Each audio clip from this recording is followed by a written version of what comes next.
Parole délivrance, un ami fidèle. Écoutez Parole délivrance avec Pasteur Jean-Marie Charles. Nous ouvrons la Bible dans le livre de l'Apocalypse, le chapitre 3, verset 14 et suivant. Nous devons vous dire, alors vous rappeler, ce livre parle de 7 églises. Lorsqu'on parle de cette église, c'est une façon pour Dieu de décrire l'histoire de son peuple à travers les âges, à travers les temps et aussi dans tous les pays. Chacune de ces lettres a pratiquement la même structure. Salutation, description, l'état de l'église, remède et ensuite promesse. C'est la même structure, le même format et c'est très court, mais c'est très direct. Alors, voyons maintenant ce qui est dit. Pratiquement, lorsqu'on parle de Laodicée, on parle de la dernière église. Ça signifie quoi? Les derniers chrétiens qui seront sur la terre avant le retour de Jésus-Christ. Ça signifie que cette lettre nous concerne tous, car nous avons la conviction que très bientôt, Jésus sera de retour. Nous avons la conviction que nous vivons à la fin des temps. Les prophéties nous disent que, suivant la condition de ce monde, très bientôt, une trompette va se faire entendre des cieux et Jésus sera de retour. Alors, lisons ensemble au chapitre 3, verset 14 et suivant. Écrit à l'ange de l'église de Laodicée, voici ce que dit l'Amen, le témoin fidèle et véritable, le commencement de la création de Dieu. Je connais tes œuvres. Je sais que tu n'es ni froid ni bouillant. Puisses-tu être froid ou bouillant? Ainsi, parce que tu es tiède et que tu n'es ni froid ni bouillant, je te vomirai de ma bouche. Parce que tu dis, je suis riche, je me suis enrichi et je n'ai besoin de rien. Et parce que tu ne sais pas que tu es malheureux, misérable, pauvre, aveugle et nu, je te conseille d'acheter de moi de l'or éprouvé par le feu, afin que tu deviennes riche, et des vêtements blancs, afin que tu sois vêtu, et que la honte de ta nudité ne paraisse pas, et un collier pour oindre tes yeux, afin que tu vois. Moi, je reprends et je châtie tout ce que j'aime. Aie donc du zèle et repens-toi. Voici, je me tiens à la porte et je frappe. Si quelqu'un entend ma voix et ouvre la porte, j'entrerai chez lui, je souperai avec lui et lui avec moi. Celui qui vaincra, je le ferai asseoir avec moi sur mon trône, comme moi j'ai vaincu et me suis assis avec mon Père sur son trône. Amen. Dans cette dernière lettre, Jésus se présente dans le verset 14. Nous lirons au chapitre 3, verset 14. Voici ce que dit l'Amen, le témoin fidèle et véritable. Jésus se présente comme Amen. Amen, d'origine hébreu, Amen, c'est en vérité. C'est la vérité absolue. Il n'y a pas de vérité au-delà de Amen. C'est très significatif qu'aux chrétiens vivant juste avant le retour de Jésus-Christ, que Jésus s'est présenté comme Amen. Pratiquement à chacune de ces églises, Jésus se présente d'une certaine manière, suivant la réalité et les besoins de cette église. Mais pour Laodicée, Jésus se présente comme Amen. Il est la vérité.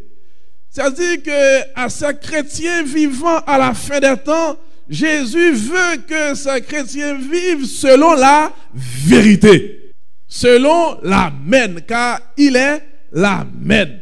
Chers frères et sœurs, nous devons rechercher la vérité. Le plus souvent, nous croyons ce que croient les autres. Et ça, c'est la tendance naturelle. We go to the motion. Nous croyons ce que croient les autres. Nous ne voulons pas nager à contre-courant. C'est plus facile de croire ce que croient les autres. En fait, c'est la réalité dans le monde politique, dans le monde religieux, même parfois aussi dans le monde scientifique. Oh, bien sûr, il y a des chercheurs qui sont très rigoureux, qui tiennent réellement à la vérité scientifique. Mais cette tendance est presque naturelle chez l'homme, de croire ce que croient les autres. Mais dans le domaine religieux, c'est très dangereux. Nous avons une théologie reçue. On vous a dit, et vous le croyez. Nous ne prenons pas de rechercher la vérité de par nous-mêmes. Nous n'avons pas de temps pour cela. On est toujours très occupé. Il n'y a pas de temps. We are very busy. L'horaire est minuté. Tout est contrôlé. Alors, pas question d'aller fouiller dans la Bible pour rechercher la vérité. C'est plus facile de croire ce que croient les autres. Et cela a été le cas des Juifs vivant à l'époque de Jésus. Les rabbins, les docteurs de la loi de cette époque ont donné tel enseignement. Et pour le peuple, ok, ça suffit, car c'est ce que disent les rabbins, ça va. Et si la grande majorité ont raté Jésus, la grande majorité des Juifs ont raté Jésus parce qu'ils vivaient seulement selon une théologie reçue. Ils n'ont pas recherché le Messie de par eux-mêmes.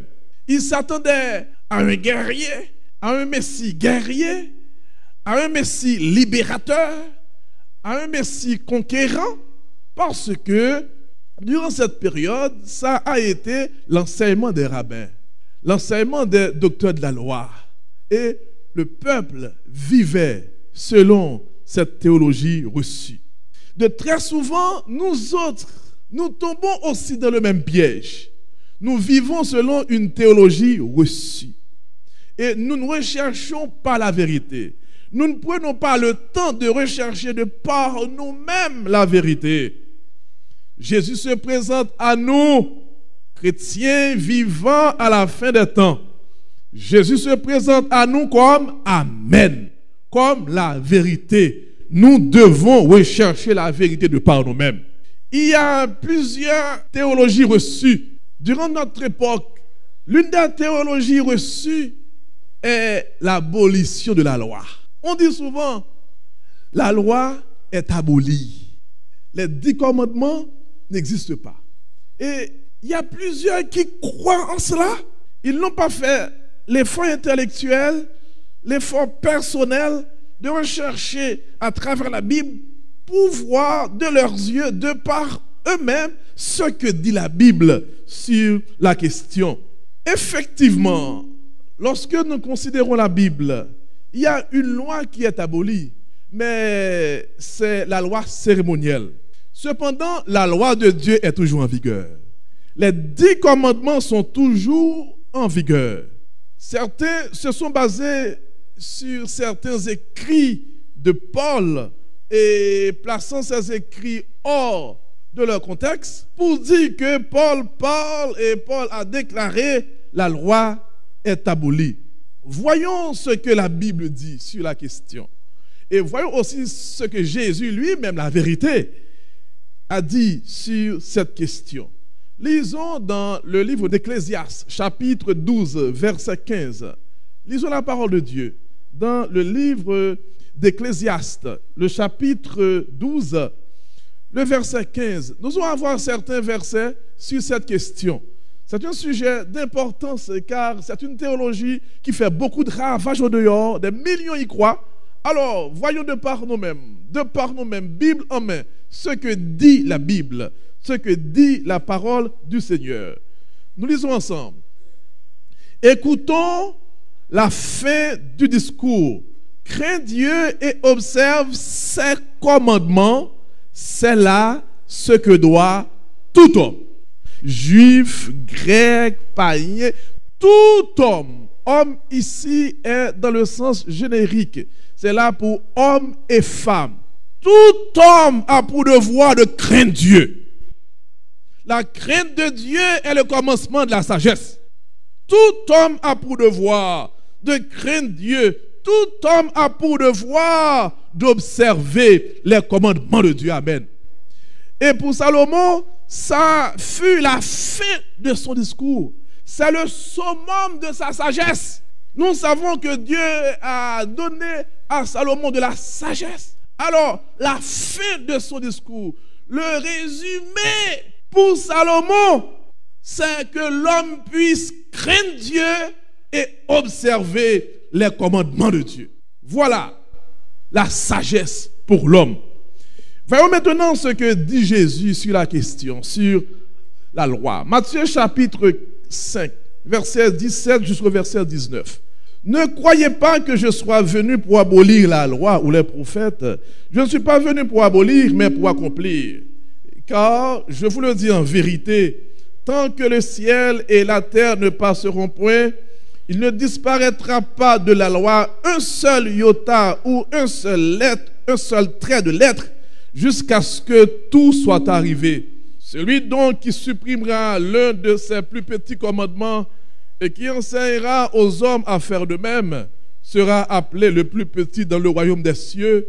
Mais celui qui les observera et enseignera à les observer, celui-là sera appelé grand dans le royaume des cieux. Jésus précise ici dans Matthieu 5, il dit, ne croyez pas que je sois venu pour abolir la loi ou les prophètes. Non, Christ est venu pour parfaire la loi, accomplir la loi. Ça, c'est la parole de Jésus lui-même. Voyons maintenant certains écrits de Paul. Paul, de qui on dit, ses écrits ont mis fin à la loi. Voyons, dans Romains chapitre 7, verset 12. La loi donc est sainte et le commandement saint, juste et bon. Amen. La loi est sainte. Il n'y a rien à être changé dans la loi.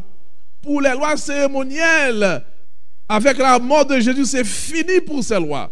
Nous n'avons pas à tuer des moutons pour le pardon de nos péchés. Gloire à Dieu, le sang de Jésus est efficace pour nous purifier, pour nous pardonner de tout péché. Alors, cette loi est abolie. Mais la loi de Dieu, les 10 commandements, Paul déclare dans Romains 7, verset 12, la loi donc est sainte. Et le commandement est saint, juste et bon. Voyons encore ce que dit Paul dans 1 Corinthiens chapitre 9, verset 20 et verset 21. Je vous demande à noter ces 2 versets dans votre Bible personnelle. 1 Corinthiens chapitre 9, verset 20, verset 21.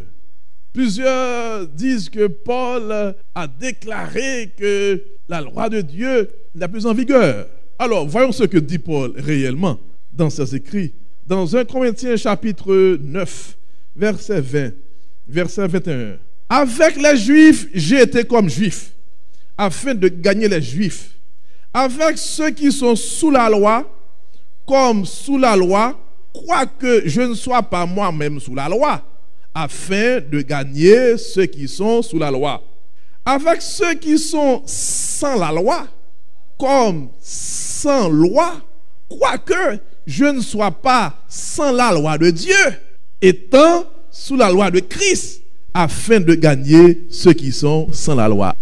Paul dit dans 1 Corinthiens 9, verset 21, avec ceux qui sont sans la loi, il agit de telle manière à les gagner, quoique lui-même, il n'est pas sans la loi de Dieu.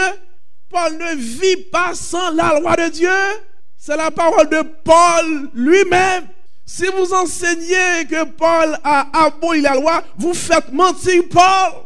Dans 1 Corinthiens 9, verset 21, Paul dit qu'il n'est pas sans la loi de Dieu. Car la loi de Dieu est éternelle comme Dieu lui-même. Paul ne vit pas sans la loi de Dieu. Paul, dans ses écrits, affirme qu'il est avec la loi de Dieu, étant sous la loi de Christ. Certains disent, avec Jésus-Christ, il y a une autre loi, la loi de Jésus. Eh bien, Paul dit, oui, c'est vrai, je suis maintenant sous la loi de Christ. Alors, je ne vis pas sans la loi de Dieu. La loi de Dieu, c'est la loi de Christ. Il n'y a pas de loi. Jésus est Dieu. Celui qui m'a vu a vu le Père. Quoique je ne sois pas sans la loi de Dieu, étant sous la loi de Christ. Et dans Jacques 2, verset 17, un texte très connu, Jacques 2, verset 10, car quiconque observe toute la loi, mais pêche contre un seul commandement, devient coupable de tous. Nous devons garder les 10 commandements, ce n'est pas 1, 2, 3 ou bien 9. La parole de Dieu vous dit, si quelqu'un garde 9 commandements, si quelqu'un pêche contre un seul commandement, il devient coupable de tous les commandements. C'est tout ou rien. Nous avons comme obligation morale de craindre Dieu et d'observer ses commandements. Et à la fin de toutes choses, Jean a écrit ce livre après la mort de Paul. Et inspiré par le Saint-Esprit, Jean a écrit dans le livre de l'Apocalypse, au chapitre 12, verset 17. Et Jésus lui a demandé d'écrire cela au chapitre 12, le verset 17. Et le dragon fut irrité contre la femme, et il s'en alla faire la guerre au reste de sa postérité, à ceux qui gardent les commandements de Dieu et qui ont le témoignage de Jésus. À la fin des temps, Jean nous décrit déjà dans ce livre que Satan est irrité. Il est animé d'une grande colère, sachant qu'il lui reste peu de temps. Et Jean précise, le dragon est irrité. Et il s'en alla faire la guerre au reste de sa postérité, à ceux qui gardent les commandements de Dieu et qui ont le témoignage de Jésus. Si vous pensez vous-même que les commandements de Dieu ne sont plus en vigueur, vous vous trompez vous-même. Satan, lui, sait très bien que les commandements de Dieu sont en vigueur. Et ces commandements vont demeurer jusqu'à la fin. Et il se prépare, il attaque ceux qui gardent les commandements de Dieu et le témoignage de Jésus.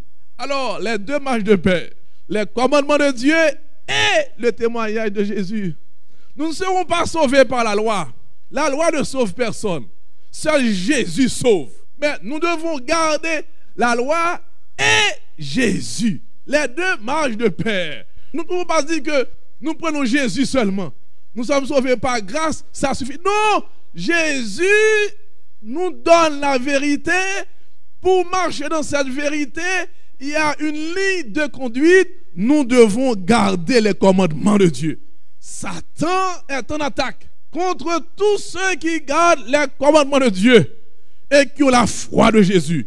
Mais j'ai une bonne nouvelle pour vous. Celui qui a donné ces commandements, c'est l'Éternel des armées.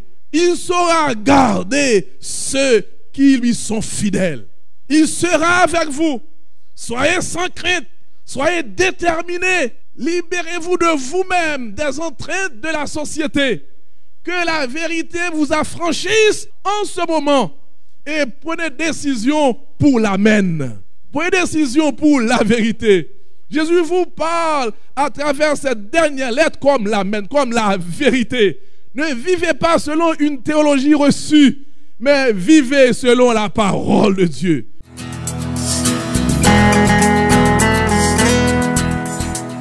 Parole délivrance, un ami fidèle.